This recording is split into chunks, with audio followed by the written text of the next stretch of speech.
లో ఇజ్రాయెల్ వ్యూహాత్మకంగా వ్యవహరిస్తున్నట్టుగా తెలుస్తుంది. తమ దేశ రక్షణ వ్యవస్థలో ఎంతో కీలకంగా చెప్పే ఐరన్ డోమ్ సిస్టమ్ లీక్ అవడం వెనుక కూడా ఓ లక్ష్యం ఉన్నట్లుగా చెప్తున్నారు.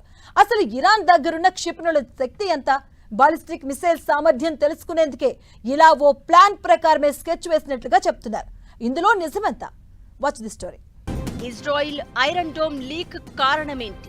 శత్రు దుర్భేద్యంగా ప్రచారం జరిగిన ఇజ్రాయిల్ ఐరన్ డోమ్ లీక్ కాలేదని, కావాలనే లీక్ చేశారనే ప్రచారం నేపథ్యంలో ఇరాన్ ప్రయోగించిన బాలిస్టిక్ మిజైల్స్ సంఖ్య 400 దాటేసింది.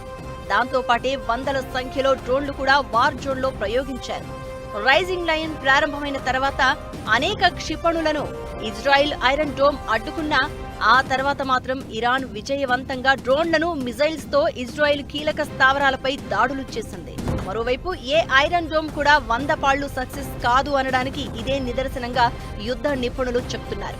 10 నుంచి 15% మిజైల్స్ డోమ్ నుంచి తప్పించుకోవడం సర్వసాధారణం అనేది ఇజ్రాయిల్ ఎక్స్పర్ట్స్ చెప్తున్నారు. అయితే ఇందులో ఇజ్రాయిల్ వ్యూహం కూడా దాగి ఉందంటారు.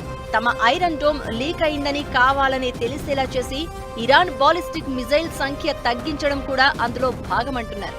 ఎందుకంటే ఇరాన్ మిజైల్స్ తాలూకు సామర్థ్యం ఏంటనేది ఇజ్రాయిల్ కి నిజంగా తెలియదని ఐడిఎఫ్ఏ స్వయంగా చెప్తోంది. ఇరాన్ కూడా తమ డ్రోన్ల అటాక్ ప్రారంభమైన కొద్దిసేపటికే తాము కొత్త పంథా దాడి చేస్తున్నట్లు ప్రకటించడమే ఇందుకు నిదర్శనంగా చూడాలి. ఇరాన్ ఇజ్రాయిల్ మధ్య దూరం 1300 కిలోమీటర్ల నుండి 1500 కిలోమీటర్లు ఉంటుంది. మాక్ 5 వేగంతో ప్రయాణించే క్షిపణి ధ్వని వేగం కంటే 5 రెట్లు. ఆ దూరాన్ని దాదాపు 12 నిమిషాల్లో అధిగమించగలదు.